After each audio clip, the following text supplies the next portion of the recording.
We wanted to create a snowboard that was very non-traditional. We didn't want to put metal edges on it. We didn't want to put a base on it. We just wanted to pretty much take half of a snowboarding style of construction and half of a surfing style of construction and mash those two together. So what we ended up with was a directional that has a stance that's set all the way to the back, pretty much as far as you can go. So it makes turning in the trees here in Vermont a lot easier just because there's not as much tail to work with. You can kind of whip the board around a lot quicker.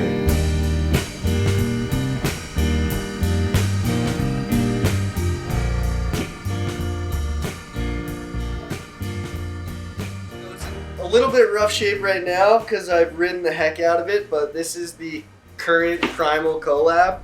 Cvrrent being my surf media company and Primal being Korey Nolan's snowboard company. Glassed the whole thing, fiberglassed it. We have a edgeless, baseless, trippy, cool surfing machine, winter surfing machine, and it's my favorite board. In a lot of circumstances, you'll see a lot of surfers going to their local shapers, and you can go and get any sort of board that you want, and those shapers also know the local waves really well, and they're usually building models that are popular within the local surfing crowds. Why would you ride the same board or a very similar potato chip wafer thin board that Kelly Slater's riding at Chopu when you're going out at the local beach break in waist to chest high waves? It doesn't make sense. And I think a lot of people, they lose out on potentially building a really cool and really valuable relationship with the local shaper. And I think in snowboarding it's kind of the same way. These guys are actually hand building one-off snowboards in their garages, and I think that is so cool to be able to go work with someone, take the actual raw materials and press them together and glue them up and do all that and get a board that works arguably just as well as one of those Burton Customs or whatever you're riding. But it's it's a labor of love. It's not just a board from Taiwan that you got 50% off at Evo. So their customer service person can make $11.50 an hour.